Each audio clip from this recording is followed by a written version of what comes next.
DK Shivakumar ಜೊತೆಗಿನ meeting ರಹಸ್ಯವನ್ನ ಬಿಚ್ಚಿಟ್ಟಿದ್ದಾರೆ Jarkiholi. DKShi ಹಾಗೂ ಸತೀಶ್ ಜಾರಕಿಹೊಳಿ ಭೇಟಿಗೆ ಕ್ಲಾರಿಟಿ ಸಿಕ್ಕಂತಾಯಿತು. ಡಿಕೆಶಿ ಜೊತೆಗಿನ ಮೀಟಿಂಗ್ ರಹಸ್ಯ ಬಿಚ್ಚಿಟ್ಟ ಜಾರಕಿಹೊಳಿ. ಡಿಕೆಶಿ ಹಾಗೂ ಸತೀಶ್ ಜಾರಕಿಹೊಳಿ ಭೇಟಿಗೆ ಸಿಕ್ತು ಕ್ಲಾರಿಟಿ. ನಾನು ಡಿಕೆಶಿ ಭೇಟಿ ಮಾಡಿದ್ದು ಅಲ್ಪಸಂಖ್ಯಾತರ ರಕ್ಷಣೆಗೆ. ಡಿಸಿಎಂ ಭೇಟಿ ಮಾಡಿರುವ ಬಗ್ಗೆ ಜಾರಕಿಹೊಳಿ ರಿಯಾಕ್ಟ್ ಮಾಡಿದ್ದಾರೆ. ಮುಸ್ಲಿಂ ನಾಯಕರ ಮೇಲೆ ಆದ ಕ್ರಮ ಬಗ್ಗೆ ಚರ್ಚಿಸಿದ್ದೇವೆ. ಪರಸ್ಪರ ಭೇಟಿಯಾದಾಗ ರಾಜಕಾರಣ ಚರ್ಚೆ ಆಗೋದು ನಿಜ. ಸಹಜವಾಗಿ ರಾಜಕಾರಣ ಬಗ್ಗೆ ಚರ್ಚೆ ಆಗುತ್ತೆ. ಜಾರಕಿಹೊಳಿ ಮಾತನಾಡಿರುವಂಥದ್ದು. ಡಿಕೆ ಜೊತೆ ಪಾಲಿಟಿಕ್ಸ್ ಮಾತಾಡಿದ್ದು ಸತ್ಯ ಎಂದ ಸಿಎಂ ಆಪ್ತ. ಸಂಪುಟ ಸರ್ಜರಿ ಮಾಡೋದು ಹೈಕಮಾಂಡ್ ಕೈಯಲ್ಲಿದೆ. ಹೈಕಮಾಂಡ್ ಮನಸ್ಸು ಮಾಡಿದ್ರೆ ಸಂಪುಟ ಸರ್ಜರಿ ಆಗುತ್ತೆ.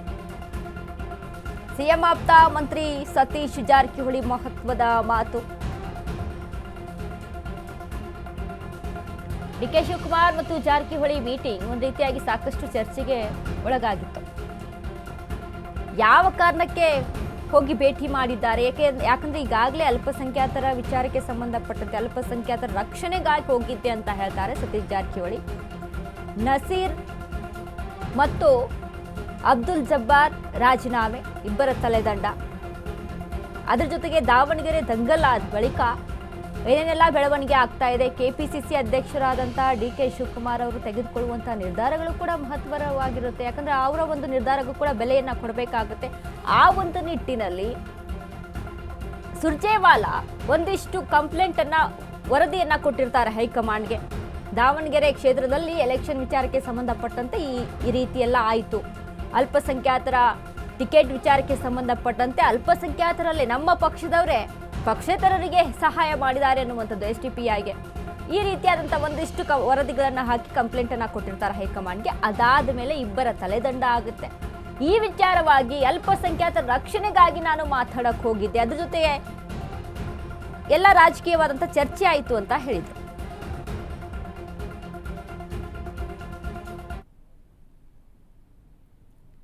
ಅದಾಗಿದೆ. ಅದೇ ಅಲ್ಪಸಂಖ್ಯಾತರನ್ನ ಹೊರಗೆ ಹಾಕಿದ್ದಾರೆ.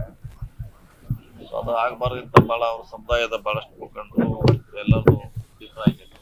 ನಿನ್ನೆ ಅಧ್ಯಕ್ಷರಿಗೆ ಕಡಿಮೆ ಮಾಡುವಂತ ಪ್ರಯತ್ನ ಮಾಡಿದ್ದೀನಿ. ಮುಂದಿನ ದಿನಗಳಲ್ಲಿ ಸರಿ ಮಾಡೋಣ ಅಂತ ಹೇಳಿದ್ದಾರೆ.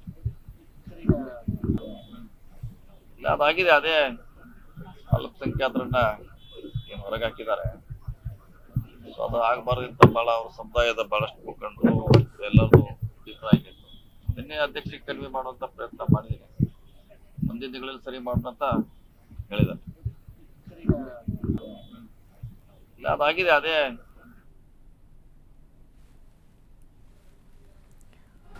ಮುಸ್ಲಿಂ ನಾಯಕರ ಮೇಲೆ ಆದಂಥ ಕ್ರಮಗಳ ವಿಚಾರಕ್ಕೆ ಸಂಬಂಧಪಟ್ಟಂತೆ ಮುಸ್ಲಿಂ ನಾಯಕರ ಮೇಲೆ ಯಾವ ರೀಸನ್ಸ್ಗಳ ಮೇಲೆ ಯಾವ ಕಾರಣಗಳಿಂದ ಕ್ರಮಗಳಾಯಿತು ಇದೆಲ್ಲವನ್ನ ಕೂಡ ಗಮನಿಸಿರುವಂಥದ್ದು. ಬಟ್ ಡಿಕೆ ಶಿವಕುಮಾರ್ ಅವರ ನಿಲುವು ಇದರಲ್ಲಿ ಯಾವ ರೀತಿಯಾಗಿದೆ ಅಂತ ನಾವು ಗಮನಿಸಿ ನೋಡೋದಾದ್ರೆ, ಯಾಕಂದ್ರೆ ದಾವಣಗೆರೆಯಲ್ಲಿ ಇದೀಗ ವಿಚಾರಕ್ಕೆ ಸಂಬಂಧಪಟ್ಟಂತೆ ಜಮೀರ್ ಅಹ್ಮದ್ ಖಾನ್ ಯಾವುದೇ ರೀತಿಯಾದಂಥ ಪ್ರಚಾರಕ್ಕೆ ಮುನ್ನುಗ್ಗೋದಿಲ್ಲ, ಅವ್ರು ಪ್ರಚಾರ ಮಾಡೋದಿಲ್ಲ ಅನ್ನುವಂಥ ನಿಟ್ಟಿನಲ್ಲಿ ಕೇರಳದಿಂದ ಸ್ಟಾರ್ ಪ್ರಚಾರಕರನ್ನ ಕರೆಸಿ ಅಲ್ಲಿ ಪ್ರಚಾರವನ್ನ ಮಾಡಿಸ್ತಾರೆ ಡಿಕೆ ಶಿವಕುಮಾರ್. ಸೊ ಇದು ಒಂದು ರೀತಿಯಲ್ಲಿ ಅಂದ್ರೆ ಜಮೀರ್ ಅಹ್ಮದ್ ಖಾನ್ಗೆ ಟಾಂಗ್ ಕೊಡುವಂಥ ರೀತಿಯಲ್ಲಿ ಕರೆದುಕೊಂಡು ಬಂದು ಪ್ರಚಾರಕ್ಕೆ ಮುಂದೆ ಮಾಡಿದ್ದಾರೆ ಅನ್ನುವಂಥದ್ದು ಆಗಿಂದನೂ ಕೂಡ ಡಿಕೆ ಶಿವಕುಮಾರ್ ಮೇಲೆ ಒಂದು ರೀತಿಯಾದಂಥ ಕಣ್ಣನ್ನು ನೆಟ್ಟಿರ್ತಾರೆ ಒಂದಿಷ್ಟು ನಾಯಕರು ಕಾಂಗ್ರೆಸ್ ಪಕ್ಷದಲ್ಲೇ, ಅದರಲ್ಲೂ CMನ ಆಪ್ತರಾದಂಥವ್ರು. ಅದರಲ್ಲಿ ಈ ವಿಚಾರವಾಗಿ ಈಗಾಗಲೇ ಅಬ್ದುಲ್ ಜಬ್ಬಾರ್ ಮತ್ತು ನಾಸೀರ್ ಅವರ ತಲೆದಂಡ ಆಗಿದೆ.